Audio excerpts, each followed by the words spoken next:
Olá! Ora, cá estou eu mais uma vez para vos falar sobre a vida e a obra de um grande autor da literatura mundial. O meu nome é Sebastião Barata e hoje vou falar-vos de Fernando Pessoa, que foi um poeta, filósofo, dramaturgo, ensaísta, tradutor, publicitário, astrólogo, inventor, empresário, correspondente comercial, crítico literário e comentarista político português, nascido em 1888 e falecido em 1935. Em vida, publicou somente 3 obras na língua inglesa e uma em língua portuguesa, intitulada Mensagem. Mas deixou uma arca com milhares de escritos, de onde têm saído verdadeiras obras-primas literárias. Fernando António Nogueira Pessoa nasceu numa casa no Largo de São Carlos, na então freguesia dos Mártires, em Lisboa, a 13 de junho de 1888. A escolha do nome homenageia Santo António, não só porque o santo é festejado em Lisboa no dia 13 de junho, o dia em que Fernando Pessoa nasceu, mas também porque a família reclamava uma ligação genealógica com Fernando de Bulhões, que é, portanto, o nome de batismo do Santo António. De família da pequena aristocracia, tanto pelo lado paterno como materno, o pai, Joaquim de Seabra Pessoa, natural de Lisboa, mas cuja família tem as suas raízes no concelho de Arouca, era funcionário público do Ministério da Justiça e crítico musical do Diário de Notícias. A mãe, Dona Maria Madalena Pinheiro Nogueira Pessoa, era natural dos Açores, mais propriamente Ilha Terceira. Viviam com eles a avó paterna, Dionísia, idosa e senil, e as suas 2 criadas, Joana e a Emília. A infância e a adolescência de Fernando Pessoa foram marcadas por factos que o influenciariam posteriormente. O seu pai morreu em 1893, com 43 anos, vítima de tuberculose. Fernando tinha apenas 5 anos. O irmão Jorge viria a falecer no ano seguinte, sem completar 1 ano. A mãe viu-se obrigada a leiloar parte da mobília e mudou-se para uma casa mais modesta, num 3º andar da Rua de São Marçal. Foi também nesse período que surgiu o primeiro heterónimo de Fernando Pessoa, Chevalier Dupin. Ainda no mesmo ano, escreveu o primeiro poema, um verso curto com a infantil epígrafe de A Minha Querida Mãe. Em outubro de 1894, o comandante João Miguel Rosa apaixonou-se lá pela Maria Madalena e tempos depois tornaram-se noivos. Destacado como cônsul português em Durban, na África do Sul, casam-se por procuração a 30 de junho de 1895 e a 20 de janeiro de 1896. A mãe e o filho, acompanhados de um tio, partiram para Durban via Madeira. Fernando Pessoa frequentou a instrução primária na escola de freiras irlandesas da West Street, lá em Durban, e em 2 anos fez o equivalente a 4. Em 1899 ingressou na Durban High School, onde foi um dos primeiros alunos da turma, e em 1901 recebeu o First Class School Higher Certificate. No mesmo ano, criou o pseudónimo Alexander Serge, através do qual enviava cartas a si próprio. Na mesma altura, morreu a sua irmã Madalena Henriqueta, que tinha 2 anos. Logo de seguida, em 1901, a família partiu para Portugal para passar 1 ano de férias. Em Lisboa, a família morou em Pedrouços, depois na Avenida Dom Carlos I, e lá na capital portuguesa nasceu o João Maria, o 4º filho do 2º casamento da mãe de Pessoa. A família deslocou-se à Ilha Terceira, nos Açores, onde vivia a família materna, e também a Tavira, no Algarve, onde viviam os parentes paternos. Como a mãe tinha de dividir a atenção com os outros filhos deste casamento, né, e o marido, o Pessoa isolava-se, o que lhe proporcionava momentos de reflexão. Em 1902, enquanto estava de férias no seu país natal, publicou o seu primeiro poema, Quando a Dor Me Amargurar, no jornal O Imparcial, um jornal de Lisboa. Em junho de 1902, a família regressou a Durban e, em setembro, Fernando viajou sozinho para a África do Sul para se juntar à família. E, em 1903, submeteu-se ao exame de admissão à Universidade de Cape Town, tirando a melhor nota no ensaio em inglês e ganhando assim o prémio Rainha Vitória. Em agosto de 1904, nasceu a sua irmã Maria Clara e, em dezembro desse ano, terminou os estudos lá da África do Sul. Como Pessoa recebeu uma educação britânica, esta proporcionou-lhe um profundo contacto com a língua inglesa, pelo que os seus primeiros testes e estudos foram em inglês. Manteve contacto com a literatura inglesa através de autores como Shakespeare, Edgar Allan Poe, John Milton, Lord Byron, John Keats, Percy Shelley, Alfred Tennyson, entre outros. O inglês teve grande destaque na sua vida, trabalhando com o idioma quando mais tarde se tornou correspondente comercial em Lisboa. Também o utilizou em alguns dos seus textos e traduziu trabalhos de poetas ingleses, como, por exemplo, O Corvo e Annabel Lee, do Edgar Allan Poe.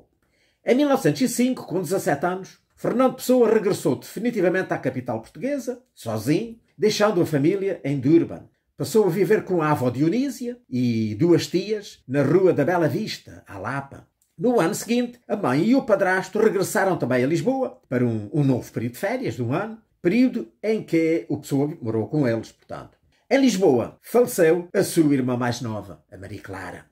Em Portugal, o Fernando Pessoa continuou a produção de poemas em inglês e em 1906 matriculou-se no curso superior de letras, a atual Faculdade de Letras da Universidade de Lisboa, que abandonou sem sequer completar o primeiro ano. Nessa época, entrou em contacto com importantes escritores e jornalistas portugueses. Interessou-se pela obra do Cesário Verde e pelos sermões do Padre António Vieira. Em 1907, a família voltou para a África do Sul e ele tornou a ir viver com a sua avó Dionísia. Mas em agosto seguinte, morreu a avó, deixando-lhe uma pequena herança, com a qual ele montou uma pequena tipografia na Rua da Conceição da Glória, com o nome de Empresa Ibis, tipográfica e editora, oficinas a vapor, que rapidamente foi à falência. A fim de dispor de tempo para ler e escrever, ele recusou vários bons empregos. Em 1908, alugou um quarto pela primeira vez, no Largo do Carmo, e começou a trabalhar em tradução e retroversão de correspondência comercial, uma ocupação a que chamava correspondente estrangeiro, como trabalhador independente em casas comerciais. Ou seja, ele traduzia cartas recebidas do estrangeiro e redigia cartas em língua estrangeira por conta de lá das casas comerciais, referentes, portanto, à relação destas lá com os seus clientes ou com os seus fornecedores. Pessoa exerceu esta atividade durante toda a vida, tendo uma modesta vida pública. Neste período, iniciou a colaboração com o publicista José Boavida Portugal, com artigos de crítica literária e dramática. Iniciou esta atividade de ensaísta e crítico literário com o artigo A Nova Poesia Portuguesa Sociologicamente Considerada, a que se seguiriam Reincidindo e A Nova Poesia Portuguesa no seu aspecto psicológico. Foram publicados em 1912 na revista A Águia, que era o órgão da Renascença Portuguesa. Frequentava a tertúlia literária, que se formou em torno do seu tio adotivo, o poeta e general aposentado Henrique Rosa, no Café Brasileira, no Largo do Chiado, em Lisboa. À porta lá da Brasileira está hoje uma estátua dele, do Fernando Pessoa, sentado à mesa a tomar o seu café. Mais tarde, já nos anos 20, o seu café preferido passou a ser o Martim da Arcada, na Praça do Comércio, onde escrevia e se encontrava com os amigos e escritores. Em 1915, liderou o grupo mentor da revista Orfeu, que lançou o movimento modernista em Portugal, causando algum escândalo e muita controvérsia. A revista foi o porta-voz dos ideais de renovação futurista desejados pelo grupo, defendendo a liberdade de expressão numa época da Primeira República em que Portugal atravessava uma profunda instabilidade político-social. Esta revista publicou apenas 2 números, nos quais Pessoa publicou em seu nome, bem como com o heterónimo Álvaro de Campos. Os poemas Ode Triunfal e O Piário, escritos lá pelo Álvaro de Campos, provocaram reações violentas e algumas deserções do grupo. No segundo número do Orfeu, o Pessoa assumiu a direção da revista, juntamente com o Mário Sá Carneiro. Os seus primeiros livros publicados foram 3 coletâneas de poemas em inglês, Antinous e 35 Sonnets, que foram publicados juntos em 1918, e English Poems 1 e 2 e English Poems 3, também juntos, foram publicados em 1921. Em 1920, o Pessoa fundou a editora Olícipo. A partir desse ano, com a volta da mãe, novamente já viúva, o poeta foi morar com ela e com os irmãos. A Olícipo publicou livros de António Boto e Raul Leal, que em 1923 foram apreendidos por ordem do Governo Civil de Lisboa, que os considerava imorais. Como protesto, o Fernando Pessoa escreveu 2 manifestos contra a censura dos livros. Em outubro de 1924, juntamente com o artista plástico Rui Vaz, o Fernando Pessoa lançou a revista Atena, na qual definiu os seus principais heterónimos, publicando poesias de Ricardo Reis, Álvaro de Campos e Alberto Caeiro, bem como do ortónimo, ou seja, o Fernando Pessoa, ele próprio, ele mesmo. O seu primeiro e único livro em português publicado em vida foi Mensagem, que saiu em 1934. No número 3 da revista Sudoeste, Cadernos de Almada Negreiros, de novembro de 1935, que foi o mês em que depois ele morreu, encontra-se um breve artigo da sua autoria intitulado Nós, os de Orfeu, assim como o poema Conselho.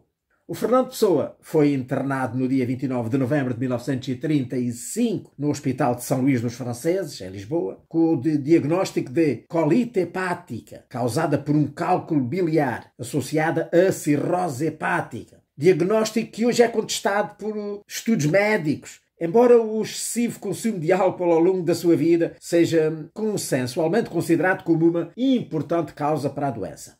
Morreu então nesse hospital, no dia seguinte, no dia 30 de novembro de 1935, com 47 anos. No dia anterior, tinha escrito em inglês a lápis a sua última frase. I know not what tomorrow will bring. Não sei o que o amanhã trará. O funeral realizou-se no dia 2 de dezembro de 1935 para o Cemitério dos Prazeres.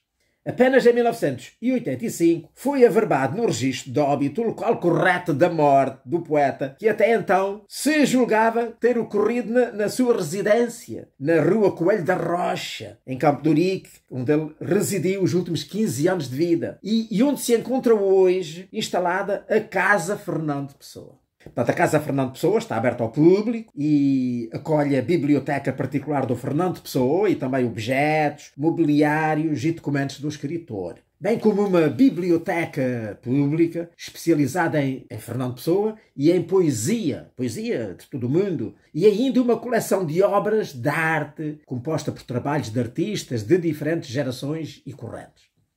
Ora bem, falando agora mais da sua obra, o Fernando Pessoa foi um dos mais importantes poetas da língua portuguesa e figura central do modernismo português. Poeta lírico e nacionalista, cultivou uma poesia voltada para os temas tradicionais de Portugal e para o seu lirismo saudosista, que expressa reflexões sobre o seu eu profundo, as suas inquietações, a sua solidão e o seu tédio. Como já vimos atrás, o Fernando Pessoa começou a escrever poemas em criança. O seu primeiro poema data de 1895, quando ele tinha 7 anos. Fê-lo em português, mas depressa passou a usar também outras línguas, como o francês e o inglês. O primeiro poema em inglês é de 1901.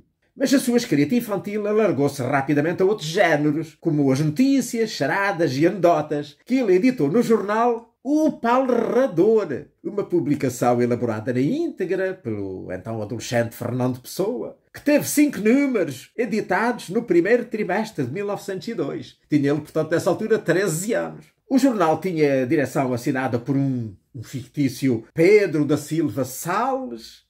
Contava com vários colaboradores, entre aspas, o Padre Zé, Pipe, Dr. Pancrácio e Diabo Azul, entre outros. Em adulto, já na referida carta lá ao Adolfo Casais Monteiro, ele recordou o Chevalier de Pá, outra invenção da sua infância, de que chegou até nós apenas o registro de nascimento, que é considerado hoje o primeiro conjunto de palavras conhecidas escritas pelo Fernando Pessoa. Até à sua morte, o Pessoa continuou a desenvolver esta sua faceta de criar figuras imaginárias. Fernando Pessoa viu publicada apenas uma parte muito pequena da sua extensa obra, que tem vindo a ser estudada e editada a partir de 1942. Deixou uma arca com mais de 25.000 folhas de texto que foram considerados tesouro nacional e estão à guarda da Biblioteca Nacional de Portugal. A demorada compreensão e organização destes papéis explica o longo intervalo com que a obra de Fernando Pessoa tem vindo a ser publicada, e ainda há muito na arca para publicar. Além de poesia, Pessoa escreveu ensaio, teatro, correspondência vária, novelas policiárias, como ele chamou, e dedicou-se também à astrologia, além de ser inventor, crítico literário e publicitário. Além disso, manteve-se sempre ligado a projetos editoriais e revistas, como, já disse, a Orfeu, a Atena, a editora Ibis, para além da sua tal ocupação profissional de que eu falei. A singularidade de Fernando Pessoa faz dele um escritor fora do comum. É visível não só nos textos, mas sobretudo na original criação de figuras literárias, a que atribuiu vida e obra própria. Os três principais heterónimos são Alberto Caeiro, Ricardo Reis e Álvaro de Campos. Há também o Bernardo Soares, um quarto heterónimo de grande importância na obra do Pessoa, por ser o autor do livro do Desassossego, que é considerado uma das obras literárias mais importantes do século XX. Esse Bernardo Soares é considerado um semi-heterónimo, por ter muitas semelhanças com o Fernando Pessoa e não possuir uma personalidade muito característica, ao contrário dos outros três primeiros. Possuem um currículo vitae, até mesmo com data de nascimento e de morte, exceto o Ricardo Reis, que o Pessoa não indicou a data do falecimento, e até permitiu ao José Saramago, ao grande José Saramago, prémio Nobel, escrever o ano da morte de Ricardo Reis, um livro dele. Então imagina como morreu e quando o Ricardo Reis. Esta carta, que apresenta uma narrativa para a origem dos heterónimos, está reproduzida no final da mensagem, que foi um dos livros que eu li esta semana e dos quais falarei depois lá mais adiante. Segundo uma carta, essa carta que está ali reproduzida, datada de 13 de janeiro de 1985, endereçada ao Adolfo Casais Monteiro, depois complementada por outros escritos do Fernando Pessoa, são estas as características principais de cada um daqueles principais heterónimos. O Álvaro de Campos nasceu em Tavira no dia 15 de outubro de 1890, às 1h30 da tarde. Vai a esse pormenor. É o mais importante heterónimo do Fernando Pessoa e um poeta moderno que vive as ideologias do século XX. Teve uma educação vulgar de liceu, depois foi mandado para a Escócia estudar engenharia, primeiro mecânica e depois naval. Numa das férias, fez a viagem ao Oriente, de onde resultou o Piário, um dos livros. Ensinou-lhe latim um tio beirão que era padre. Portanto, isto escreveu lá o Fernando Pessoa na carta. De tipo vagamente judeu-português, com a pele entre branca e morena, cabelo liso e normalmente apartado ao lado, usa monóculo. Portanto, o Fernando Pessoa afirmou que escrevia em nome de Campos quando sinto um súbito impulso para escrever e não sei o quê. E acrescenta que, de repente, e em derivação oposta à de Ricardo Reis, surgiu-me impetuosamente um novo indivíduo. Num jacto e à máquina de escrever, sem interrupção nem emenda, surgiu a Ode Triunfal do Álvaro de Campos. A Ode com esse nome e o homem com o nome que tem. É também de Álvaro de Campos ainda um outro livro, A Tabacaria. Quanto ao Ricardo Reis, este nasceu no Porto, no dia 19 de setembro de 1887. O Pessoa descreve-o como sendo um pouco mais baixo, mais forte e mais seco do que o Caeiro, e usar a cara rapada. Fora educado num colégio de jesuítas, era médico e tinha ido viver para o Brasil em 1919, para onde se tinha expatriado voluntariamente, porque era monárquico. Foi profundo admirador da cultura clássica, tendo estudado latim, grego e mitologia.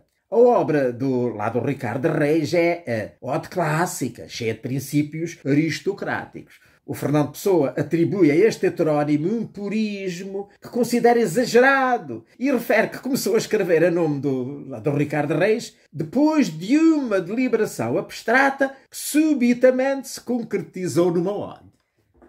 O Alberto Caeiro, este nasceu em Lisboa no dia 16 de abril de 1889 e morreu tuberculoso em 1915. Mas viveu quase toda a sua vida no campo, com uma tia-avó idosa, porque tinha ficado órfão de pai e mãe muito cedo. Era louro, de olhos azuis, com uma educação apenas tinha tirado a instrução primária e não tinha profissão. O Pessoa contou que no dia 8 de março de 1914 acerquei-me de uma cômoda alta e, tomando um papel, comecei a escrever de pé, como escrevo sempre que posso. E escrevi 30 e tantos poemas a fio, numa espécie de êxtase cuja natureza não conseguirei definir. foi o dia triunfal da minha vida e nunca poderei ter outro assim. Abri com um título, O Guardador de Rebanhos. E o que seguiu foi o aparecimento de alguém em mim, a quem dei desde logo o nome de Alberto Caieiro. Desculpe-me o absurdo da frase.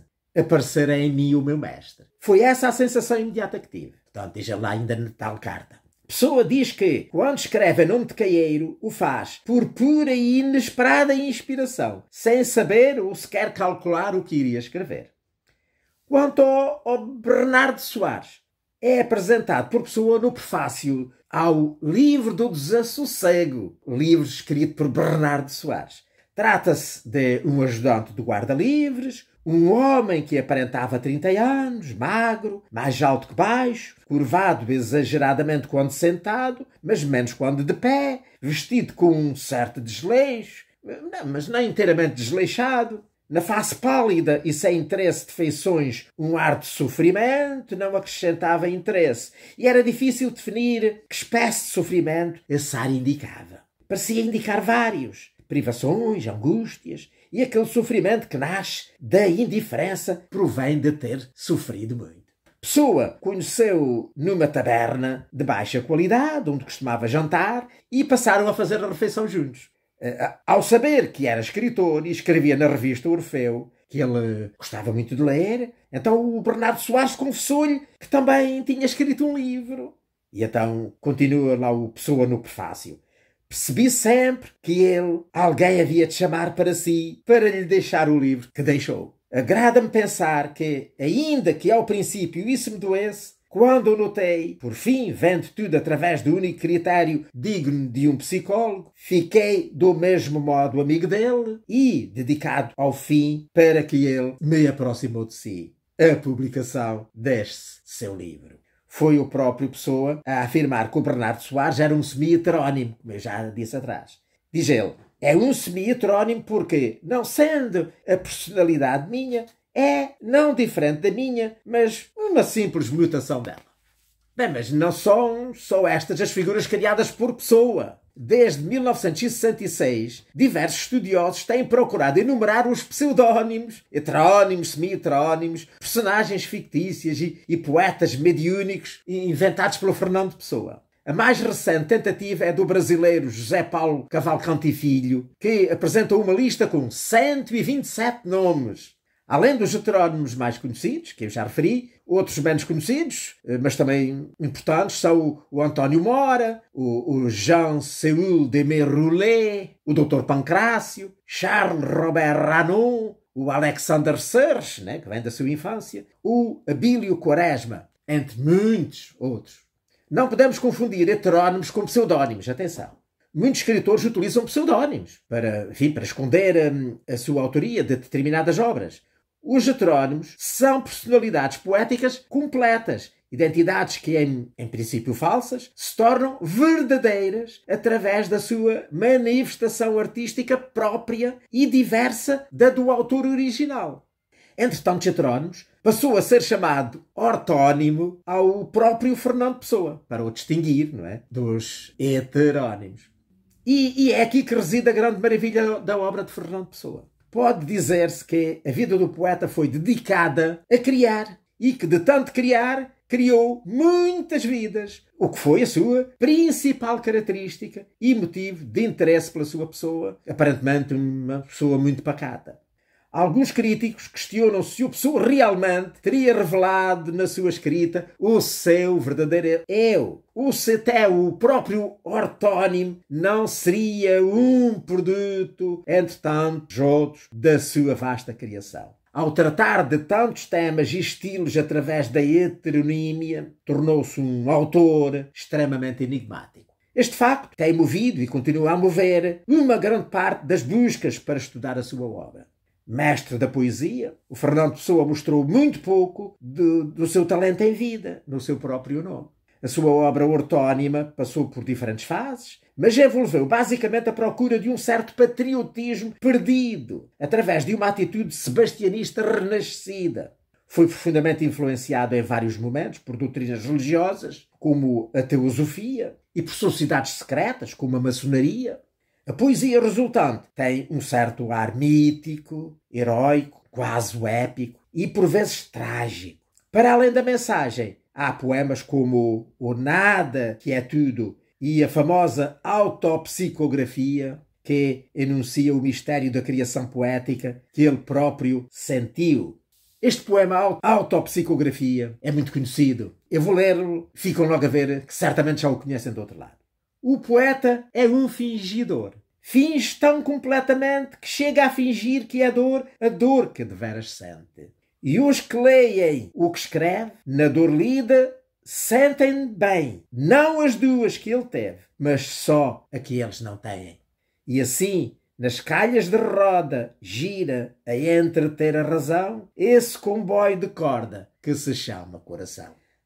Pessoa é um poeta universal, na medida em que nos foi dando, mesmo com contradição, uma visão simultaneamente múltipla e unitária da vida. O poeta mexicano Octavio Paz, que foi laureado com o Prémio Nobel da Literatura em 1990, diz que os poetas não têm biografia. A sua obra é a sua biografia. E que, no caso de Fernando Pessoa, nada na sua vida é surpreendente. Nada, exceto os seus poemas. Ora bem, eu desejava agora, só que o tempo parece que já não é muito, falar dos 2 livros que eu andei a ler esta semana, que são dos seus mais importantes, que é A Mensagem, que já vos tinha mostrado, e O Banqueiro Anarquista.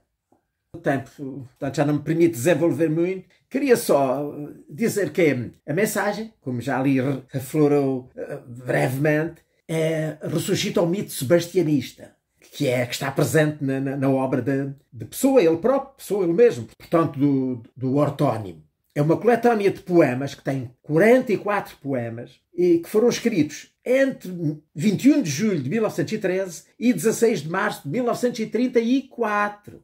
A sua publicação aconteceu simbolicamente no dia 1 de dezembro de 1934. Que o dia 1 de dezembro é o dia das comemorações da restauração, não é?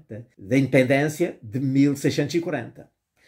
Ora, a mensagem é dividida em 3 partes. A primeira parte chama-se o brasão e que é inspirado no brasão português usado pelos reis da segunda dinastia, nomeadamente o Dom João II, e que tinha vários campos, que era o dos castelos, o das quinas, que ainda se mantém na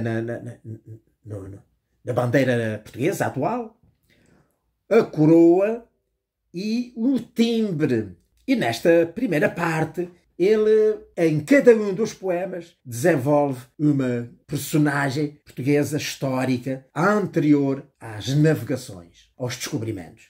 Depois, na segunda parte, o mar português. Este é centrado, então, nas grandes navegações e tem 12 poemas.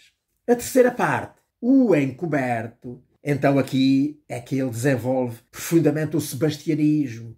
Aquela teoria, não é, de que se espera que um dia Sebastião ainda regresse numa manhã de nevoeiro. Portanto, assim, uma espécie de nacionalismo messiânico em que se espera que Portugal venha a ser o Quinto Império. Eu tenho muita pena, eu gostava muito de vos ler vários poemas daqui, da Mensagem, alguns deles muito, muito conhecidos. Eu vou só ler, pronto, para não demorar, aquele que abre a segunda parte, o Mar Português, que se chama O Infante, e portanto é dedicado ao infante Dom Henrique, não é? Que foi o iniciador dos descobrimentos. Deus quer, o homem sonha, a obra nasce. Deus quis que a terra fosse toda uma, que o mar unisse, já não separasse. Sagrou-te e foste desvendando a espuma, e a orla branca foi de ilha em continente, clareou correndo até ao fim do mundo. E viu-se a terra inteira, de repente, surgir redonda do azul profundo. Quem te sagrou criou-te português, do mar e nós em ti nos deu sinal. Cumpriu-se o mar e o império se desfez. Senhor, falta cumprir-se Portugal. E aqui está o tal mito sebastianista do falta cumprir-se Portugal. Ele depois, na última parte, mostra o Portugal atual, decaído, perdido, e tem esperança de que ainda venha a renascer e venha a ser o tal Quinto Império. Depois do Império Grego, do Império Romano, do Império Cristão e do Império Europeu, conquistou e se espalhou pelo mundo, Portugal será o Quinto Império com que ele sonha. Depois o outro livro era O Banqueiro Anarquista, que eu já não posso falar muito, que é só um diálogo, mas na prática não é um diálogo, é um monólogo, porque aquele que é o banqueiro anarquista e que tenta justificar porque é que ele, sendo banqueiro, pode ser anarquista, uma teoria que defende o fim de todas as convenções sociais e o regresso à pura natureza inicial.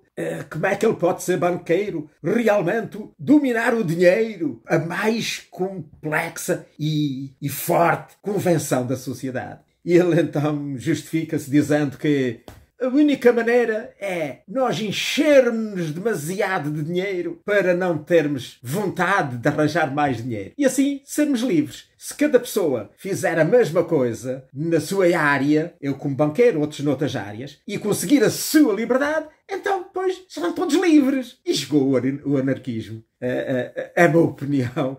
Portanto, isto, no fim de contas, é um sarcasmo à sociedade, à nossa sociedade.